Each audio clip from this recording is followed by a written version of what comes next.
Olá, queridas irmãs! Eu estava aqui lendo o livro Nosso Lar, no capítulo de hoje. Espero que você também esteja lendo o seu, porque o espírito da letra tem essa finalidade, a finalidade de fazer a gente extrair da letra fria, não é? Do símbolo gráfico, o ensinamento e, mais do que isso, a revelação que André Luiz coloca ali por detrás, não é? Por baixo. Quando a gente lê correndo, a gente passa por cima e não percebe. Mas quando a gente vai devagarzinho, como nós temos feito, nós vamos aprofundando as revelações. Então, hoje, o capítulo vai falar sobre o serviço. Capítulo 28. O livro Nosso Lar, este aqui, olha, você encontra com facilidade para adquirir. Em alguns sites da internet, inclusive, disponibilizam um livro online, um livro virtual. Você poderá copiá-lo. Não deixe de ler a obra, porque isto nos enriquece. Não seja apenas aquele que escuta, aquele que assiste o programa Espírito da Letra. Vá mais além. Faça a sua parte. O capítulo hoje fala do serviço. No capítulo anterior, André encontra o trabalho. Lembra? Ele estava naquelas câmaras horríveis, aquelas coisas, aquelas criaturas que vomitavam aqueles fluidos pestilentos. Agora, você se lembra que André Luiz chegou de manhã lá para trabalhar, depois da entrevista com o ministro Genésio, o Tobias o levou para as câmaras de retificação. Agora, vamos para o capítulo 28, em serviço. Acompanhe o texto. Encerrada a prece coletiva ao crepúsculo, portanto, já estavam de tarde. André Luiz trabalhou o dia todo.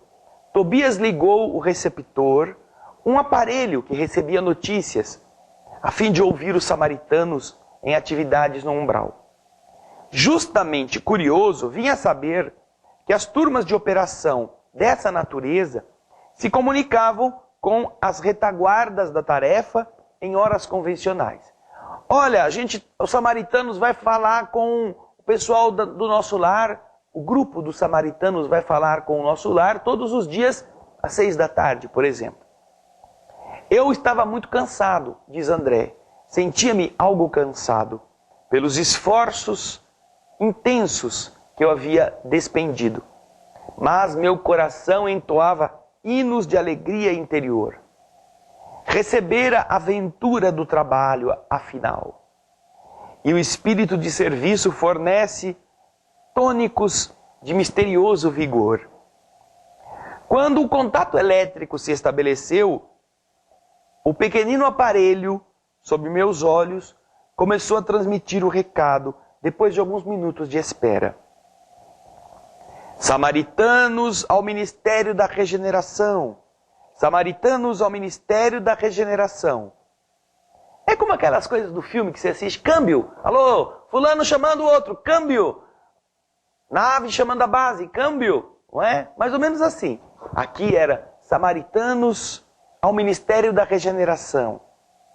Muito trabalho nos abismos da sombra. Foi possível deslocar grande multidão de infelizes, sequestrando das trevas espirituais 29 irmãos.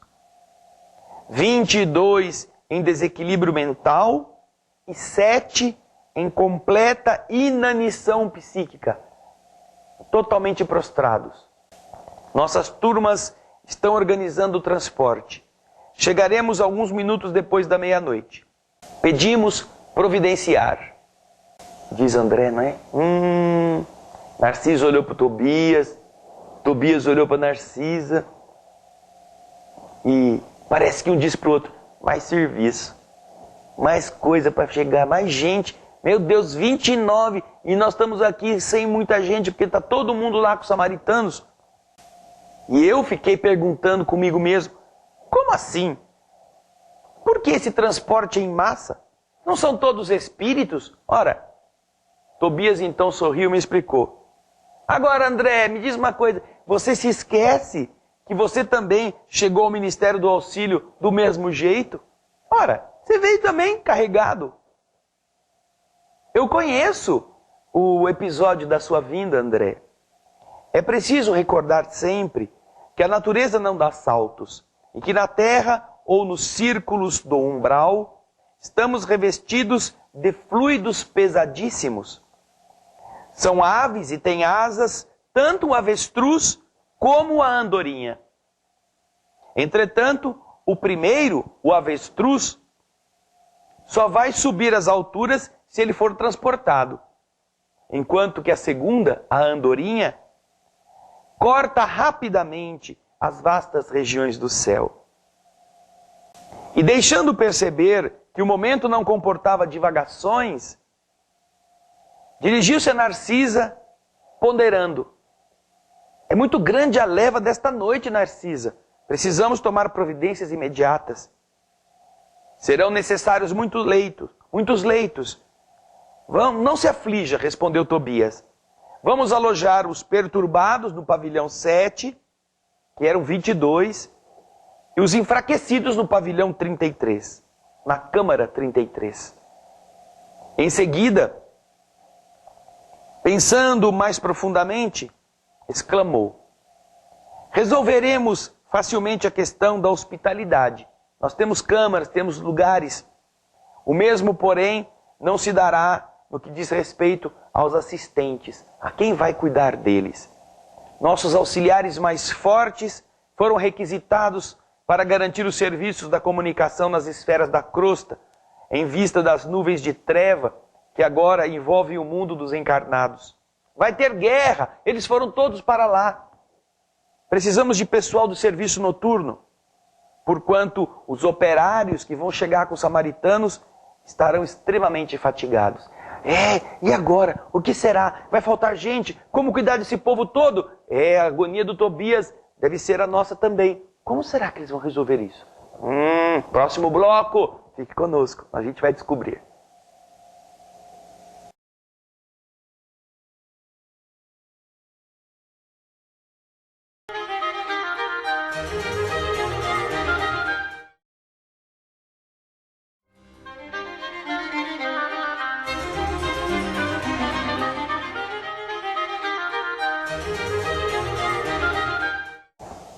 Estamos voltando com o programa O Espírito da Letra, analisando a obra de André Luiz. Hoje o capítulo 28, em serviço. O que nós vimos? Os samaritanos vão chegar. Mandaram uma comunicação dizendo que virão com eles 29 espíritos necessitados. 22 precisando de enfermagem, mais detida, e 7 extremamente abatidos. Sem condições psíquicas nenhuma. Precisam ficar em lugares diferentes. Tobias olha para Narcisa, Narcisa para Tobias, temos que resolver isto. Então Tobias diz, vamos colocar uns no pavilhão 7, os 22 que estão perturbados no pavilhão 7. E os outros 7, vamos colocar nas câmaras de número 33. Um local, um alojamento, uma enfermagem, onde eles poderiam ficar também abrigados, na condição específica em que se encontravam. Só que eles dizem, mas nós estamos com problema. Nós temos as camas, temos os lugares, mas faltam as pessoas para cuidar deles. Os nossos trabalhadores mais fortes foram convocados pelo Ministério da Comunicação. Lembram-se?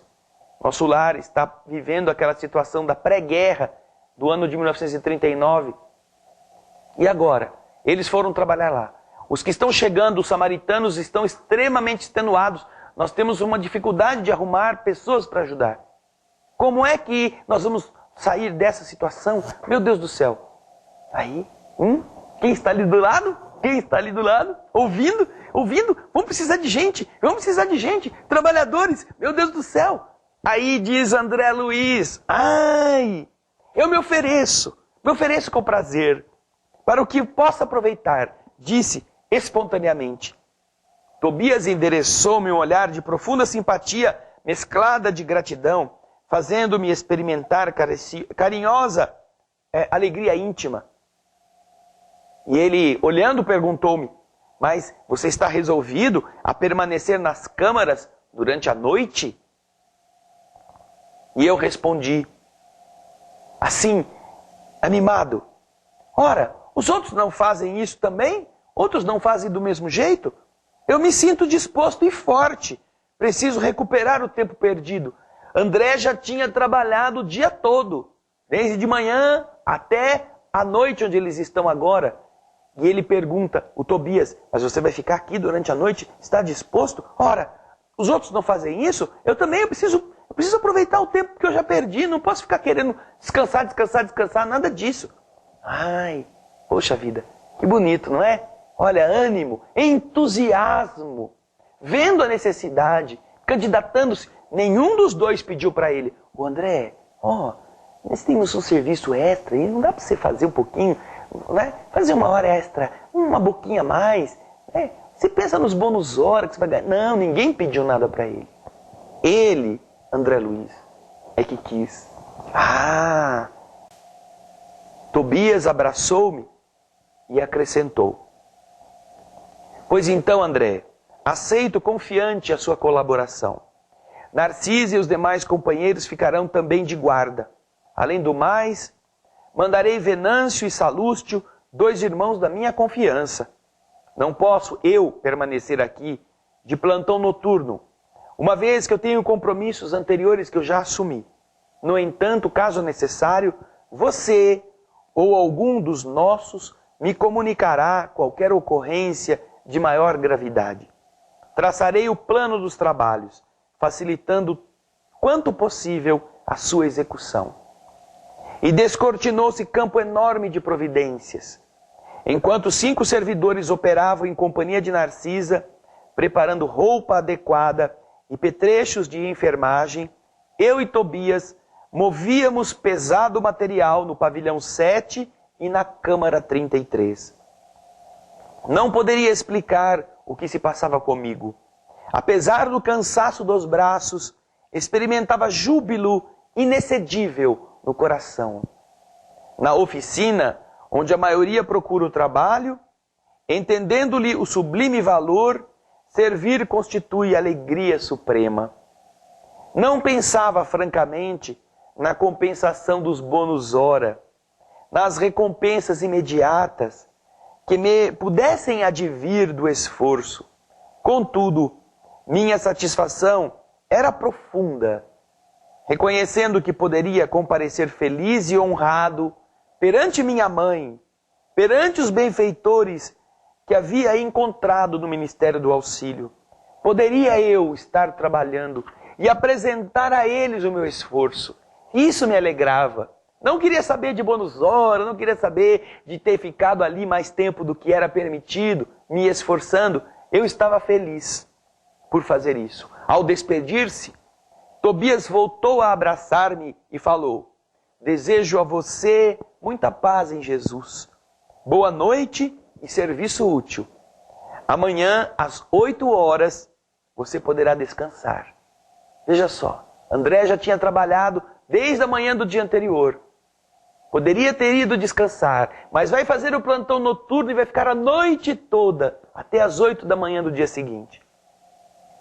Aí Tobias explica: o máximo de trabalho cada dia é de 12 horas, mas estamos em circunstâncias especiais. Vamos ter que trabalhar mais do que o normal. Respondi que as determinações me enchiam de sincero contentamento. E então, a sós, com o grande número de enfermeiros, passei a interessar-me pelos doentes com mais carinho. Pude estar com eles, pude cuidar de cada um deles. Dentre as figuras de auxiliares presentes, a bondade espontânea de Narcisa, que atendia a todos mentalmente, me cativou. Dentre as figuras de auxiliares presentes, impressionou-me a bondade espontânea de Narcisa, que atendia a todos como mãe, maternalmente. Atraído pela sua generosidade, busquei aproximar-se com interesse. Não foi difícil alcançar o prazer da sua conversação carinhosa. A velhinha amável semelhava-se a um livro sublime de bondade e sabedoria. Coisa boa, encontrar alguém simples que faz por amor o seu trabalho. Nós vamos ver no próximo bloco o final deste capítulo, quando André então entra em contato com Narcisa e nos dá notícia dessa benfeitora inigualável que vai marcar a vida de André Luiz nesta obra Nosso Lar. Fique conosco.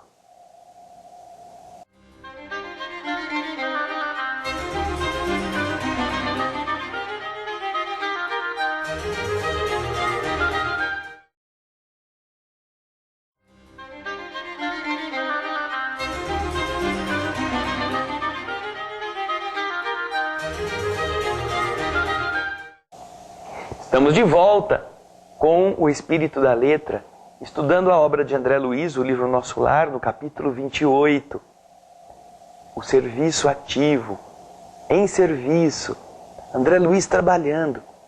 Nós vimos então nos blocos anteriores que precisavam de ajuda, os samaritanos iam chegar, o Tobias não podia contar com muitos auxiliares, faltava gente, André Luiz então feliz se oferece, já tinha trabalhado, já podia estar indo pegar seu colchãozinho para descansar um pouquinho, mas não, vai fazer falta o trabalhador, ele então se candidata, vai trabalhar a noite toda nas câmaras de retificação, com aqueles odores pútridos, com aquelas emanações cadavéricas, com os vômitos de todos os que chegaram, porque imagina, os que já estavam lá até que já estavam melhorzinho, mas os que vão chegar agora são gente que está poluída lá do umbral. Imagina, como que já não devia estar bem ruinzinho, não é? Bem pior.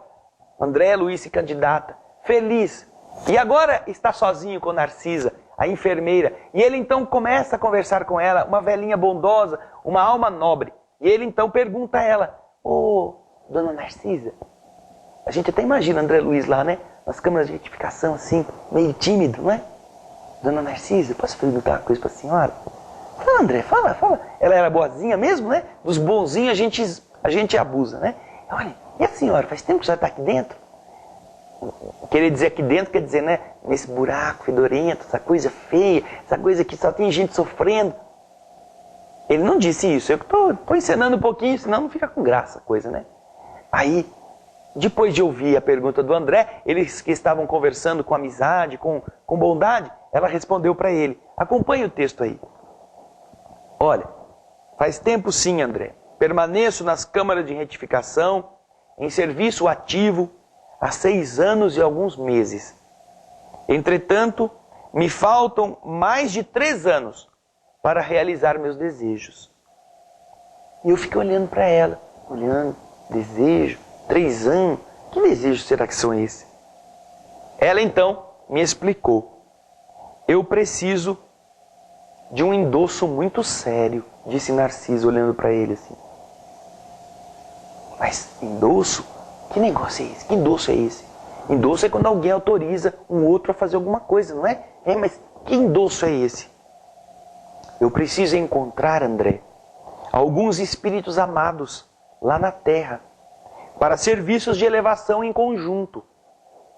Por muito tempo, em razão de meus desvios passados, roguei em vão a possibilidade necessária aos meus fins. Vivia perturbada e aflita. Aconselharam-me então a recorrer à ministra veneranda, a nossa benfeitora da regeneração.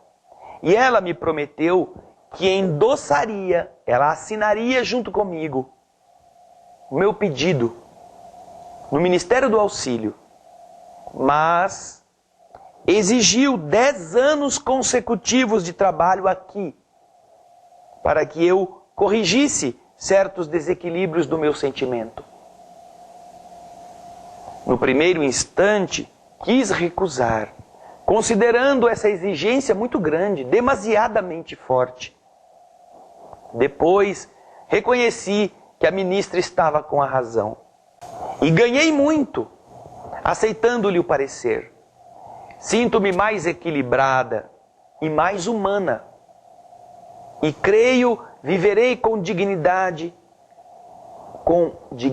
espiritual, a minha futura experiência na Terra. E aqui termina o capítulo 28, quando a gente aprende que para ajudar aqueles que queremos, que é outra revelação de André Luiz, precisamos estar preparados para isso. Não adianta voltarmos à Terra junto dos que amamos se nós não estamos adequadamente capacitados. A ministra veneranda não se fez de difícil, não, mas ela fez o quê? Ela pediu a Narcisa, vendo o que você vai ter que fazer na Terra, você que já falhou nas relações afetivas do passado, precisa estagiar aqui, se quiser que eu endosse o seu pedido. Você precisa ter 10 anos de trabalho profícuo que te enriqueçam, para que depois você possa estar junto daqueles a quem quer ajudar, em condição de realmente ajudar. No começo, a nossa rebeldia, o nosso estágio assim de querer as coisas fáceis, não é? Fez Narcisa pensar que, 10 anos nas câmaras de retificação. Imagina. Mau cheiro, gente sofrendo, gritando, fábrica de louco. 10 anos era muito para mim. Mas eu percebi, diz Narcisa, que foi um aprendizado, está sendo um aprendizado essencial para a minha transformação. E então eu vi que a ministra veneranda tinha razão. Claro, queridas irmãs, os ministros têm razão, esses espíritos superiores têm razão, nossos mentores têm razão, nosso espírito protetor tem razão, sempre tem razão. Por quê? Porque eles são melhores do que nós. Eles sabem mais, eles veem mais longe.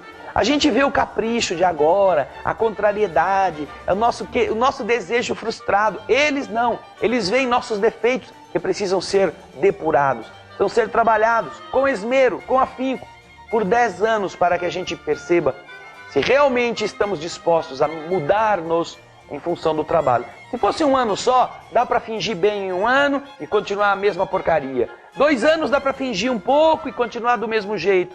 3 anos, tem pessoas que param de fumar 5 anos e depois voltam a fumar, ou a beber, ou a viciar-se, porque continuaram viciados durante esse tempo.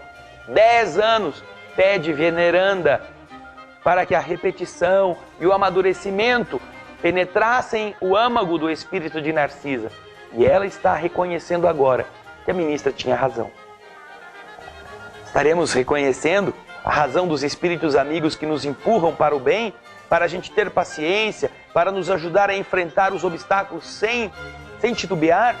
Pense nisso. Enquanto o problema está com você, é porque você ainda precisa do problema. Quando você aprendeu tudo que o problema tem para te ensinar, naturalmente o problema vai embora. E outro vem no lugar dele, para testar a outra área da nossa fragilidade emocional. Tá vendo? Ensinamentos. Nosso Lar, Narcisa, André Luiz, veneranda, quantas coisas boas para nos ajudar a ser melhor, tá bem? Esperamos você no próximo O Espírito da Letra. Muito obrigado e muita paz.